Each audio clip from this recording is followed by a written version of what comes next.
Good morning बच्चों। आज हम कृपाराम खिड़िया के आगे के पद का अध्ययन करेंगे। 6 सोरठे हमने पिछली क्लास में किए थे। 7वां सोरठा देखिए। हीमत कीमत होय बिना हीमत कीमत नाही, करे न आदर कोय रद कागद ज्यों राजिया। उपजावे अनुराग कोयल मन हरकत करे, कड़वो लागे काक रसना रागुण राजिया। हिम्मत से तात्पर्य साहस, कीमत यानी मूल्य या सम्मान, रद्द यानी रद्दी और कागज यानी पेपर कागज। ज्यों से तात्पर्य समान, कड़वो यानी कटु लगना कड़वा लगना, काग यानी कौवा और रसना यानी जीभ या वाणी। तो प्रस्तुत सोरठे के अंदर कवि कृपाराम खिड़िया कहते हैं साहस के बारे में और मधुर वाणी के बारे में महत्व बता रहे हैं। पहला जो 7वां सोरठा है उसमें कहा है मनुष्य का मूल्य उसके साहस प्रदर्शन से ही प्रकट हुआ करता है। बिना साहस का परिचय दिए कोई भी उसको महत्व नहीं देता। जो मनुष्य चुनौतियों के सामने घबरा जाता है उसे लोग रद्दी कागज की तरह ठुकरा देते हैं, उसका कोई भी मूल्य नहीं होता। तो इसमें साहस का महत्व बताया है इस सोरठे में मुख्य रूप से। 8वें सोरठे में है कोयल अपनी मधुर वाणी से सुनने वालों के मन में प्रेम भाव और प्रसन्नता भर देती है, किंतु कौवे की कर्कश काँव काँव कानों को बहुत कड़वी लगती है। तो ये यहाँ पे इस सोरठे में मुख्य बात यही कही गई है कि मधुर वाणी और कटु वाणी का कितना प्रभाव लोगों पर पड़ता है। मधुर वाणी सब कोई सुनना चाहता है, लेकिन कटु वाणी कोई नहीं सुनना चाहता। उदाहरण इन्होंने कोयल का और कौवे का दिया है, यानी कि कोयल की आवाज़ सभी को मीठी लगती है, लेकिन कौवे की आवाज़ सभी को कड़वी लगती है। तो इसमें वाणी का मधुर और कटु स्वरूप ही व्यक्ति को प्रिय और अप्रिय बना सकता है। इसके अंदर भाषा शैली सरल है और हिम्मत 7वें सोरठे में हिम्मत का महत्व बताया है। 8वें में वाणी का महत्व बताया है। अगला 9वां सोरठा देखिए। दूध नीर मिल दोय हेक जिसी अकृत हुए, करे न न्यारो कोय राज हंस बिन राजिया। नीर यानी जल, हेक यानी एक जैसी, जिसी यानी जैसी, आकृत यानी आकृति या रूप, हुए यानी हो जाती है, न्यारो यानी अलग अलग। राजहंस एक जल पक्षी है जिसे दूध और पानी को अलग अलग कर देने वाला माना जाता है। तो इस दोहे के अंदर कवि कहते हैं कि जब दूध और पानी को मिला दिया जाता है तो दोनों के मिल जाने पर एक जैसा रूप हो जाता है। पानी भी दूध जैसा प्रतीत होने लगता है। दूध और पानी को अलग अलग कर दिखाने का गुण किसका होता है? सिर्फ राजहंस में होता है, और कोई भी यह कठिन कार्य नहीं कर सकता। कहने का तात्पर्य यही है कि इस उदाहरण को देखकर क्या समझाया है कि ज्ञानी और गुणवान व्यक्ति ही वस्तु के गुण और दोष को अलग अलग करके दिखा सकते हैं। अन्य कोई व्यक्ति यह कार्य नहीं कर सकता। जिस व्यक्ति में ज्ञान होगा, समझ होगी, बुद्धि होगी, वही गुणवान व्यक्ति ही गुण को और दोषों को अलग अलग कर सकता है, अन्यथा दूसरे व्यक्ति के लिए सभी एक समान होंगे। मलिया गिर अगला सोरठा। मलिया गिर मंझार हर को तर चनन हुए, संगत लिए सुधार रूखा ही ने राजिया। मलिया गिर मलयगिरी नामक पर्वत जहाँ चंदन के वृक्ष बहुतायत में होते हैं। मंझार यानी मध्य में, बीच में। हर को यानी प्रत्येक या हर कोई व्यक्ति। तर यानी वृक्ष। चन्नन यानी चंदन, और संगत से तात्पर्य संगति या साथ रहना। रूखा यानी वृक्ष। तो मलयगिरी पर्वत पर चंदन के वृक्ष उगा करते हैं, किंतु उनके साथ में जो उगने वाले अन्य वृक्ष हैं उनमें भी चंदन के जैसे ही गुण आ जाते हैं। यह सत्संग की महिमा है। चंदन का संग करने से क्या होता है, अन्य वृक्षों में भी उन चंदन जैसी खुशबू आने लगती है। यानी कि चंदन का संगत करने के कारण ही उन्होंने अपने आप को सुधार लिया, वे भी चंदन के समान हो गए। तो दूसरे सोरठे में 10वें सोरठे में यही कहा गया है कि अच्छी संगति के अच्छे परिणाम को चंदन तथा अन्य वृक्षों के माध्यम से सिद्ध किया गया है। यहाँ कुल मिलाकर बात यही है कि हमको हमेशा अच्छी संगति करनी चाहिए। जिस प्रकार से चंदन के पास दूसरा वृक्ष है, उसमें भी चंदन की खुशबू आ गई। क्यों आ गई? क्योंकि उसकी संगति चंदन के वृक्ष की थी। तो उसी प्रकार से हमारे जीवन पर भी संगति का बहुत ज़्यादा प्रभाव पड़ता है। यही इस सोरठे के अंदर कहा गया है। अगला 11वां सोरठा देखिए। पाटा पिड़ उपाव तन लागा तरवारिया, वहे जीभरा घाव रतीन ओखद राजिया। उपाव से तात्पर्य चिकित्सा करना। तरवार यानी तलवार। वह यानी बहता रहता है। जीभरा यानी बोली का। रति यानी तनिक। ओखद से तात्पर्य औषधि या दवा।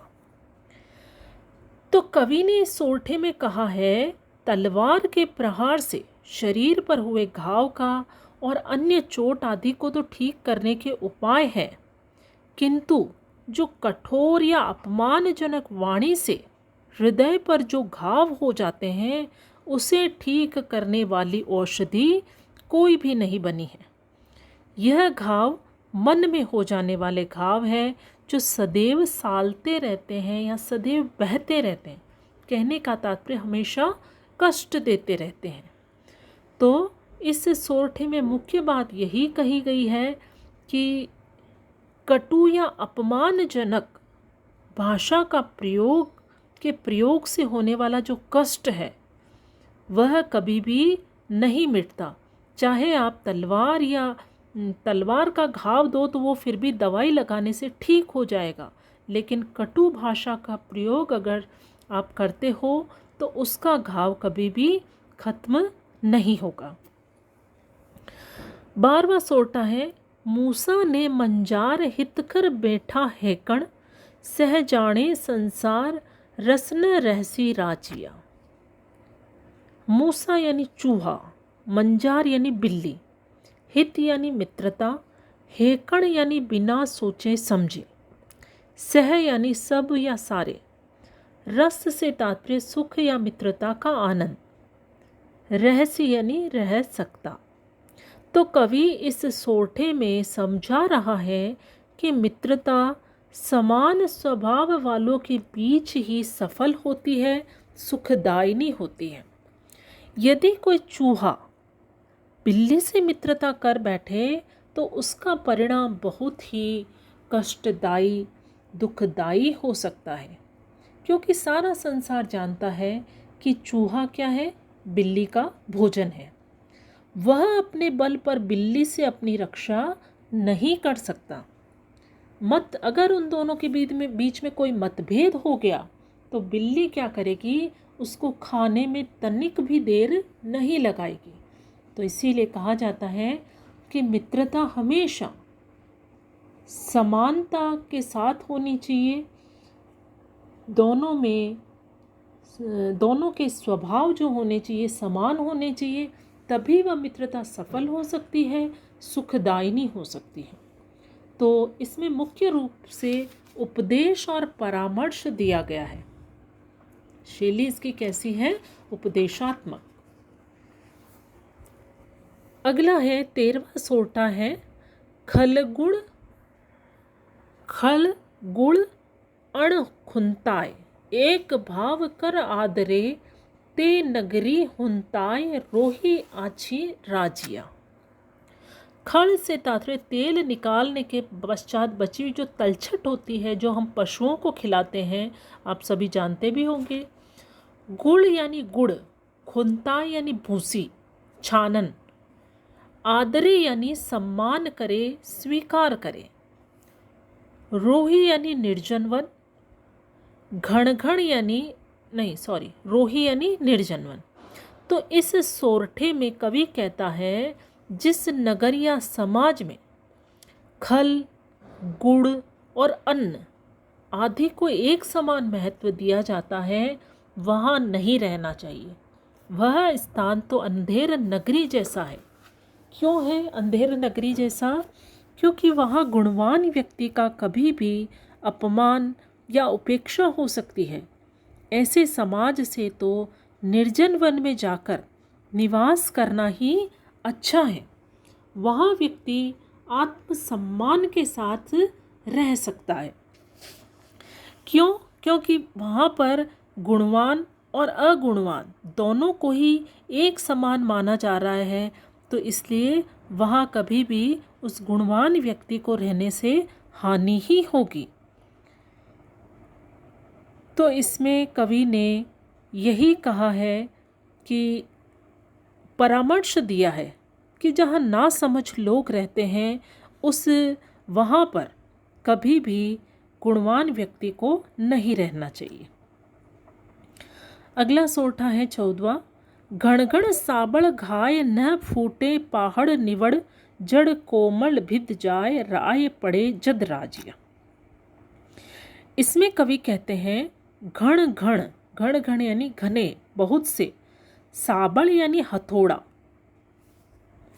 घाव यानी चोट, पहाड़ यानी पहाड़, निवड़ यानी कठोर, भिद जा यानी प्रवेश कर जाती है, जद यानी जब।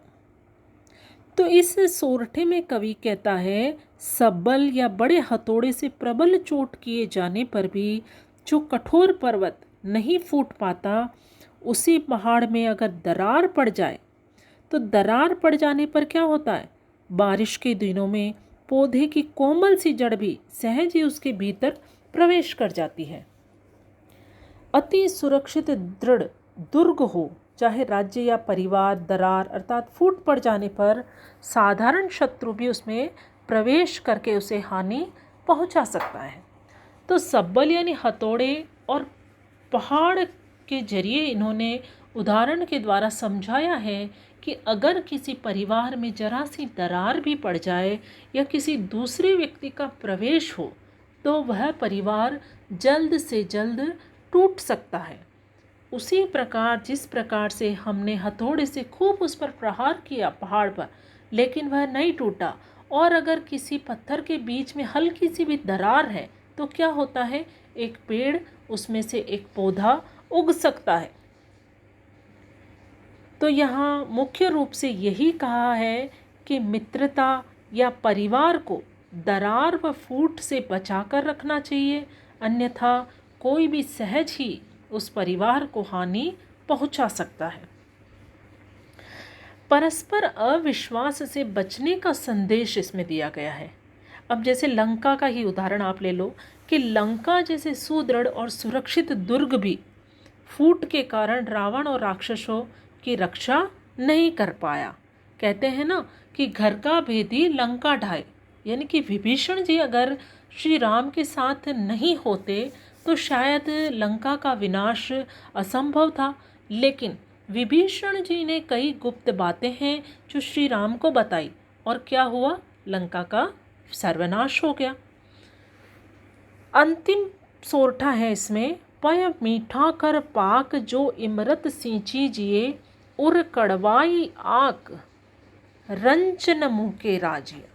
पय यानी दूध या जल, पाक यानी पकाओ, इमरत यानी अमृत, सींची जिए यानी सींचा जाए, उर यानी हृदय या भीतर, कड़वाई यानी कड़वापन, आक यानी पौधा, आंकड़े का पौधा, मुक्के यानी कम होती है। तो इस दोहे में कवि ने आंकड़े के माध्यम से संदेश दिया है कि ईर्ष्यालु और कुटिल स्वभाव वालों से दूर रहना चाहिए। क्यों दूर रहना चाहिए? क्योंकि किसी वस्तु या व्यक्ति के स्वाभाविक दुर्गुण को बदल पाना संभव नहीं होता। कवि कहता है कि आँख या मदार को मीठे पानी, मदार भी उसका पर्याय है, आंकड़े को अगर हम मीठे पानी या दूध में भी पका लें, शक्कर की चाशनी में डाल दें, लेकिन फिर भी उसका कड़वापन दूर नहीं कर सकते। उसे हम अमृत से सींच दें, शहद में डाल दें, लेकिन फिर भी उसका कड़वापन कतई दूर नहीं होगा। इन सभी उपायों से उसके भीतर का कड़वापन लेश मात्र भी कम नहीं होगा। भाव यह है इस पद का, इस सोरठे का, कि जो स्वभाव से ही ईर्ष्या करने वाला है या कुटिल है, कटु है, उसे सुधारना या मधुर स्वभाव वाला बनाना बिल्कुल भी संभव नहीं है। तो बच्चों, इन सोरठों को आप 2-3 बार सुने ताकि आपको समझ में आ जाए, और इन सब की मैं व्याख्या भेज रही हूँ तो वो आप अपनी कॉपी में कर लें। Thank you.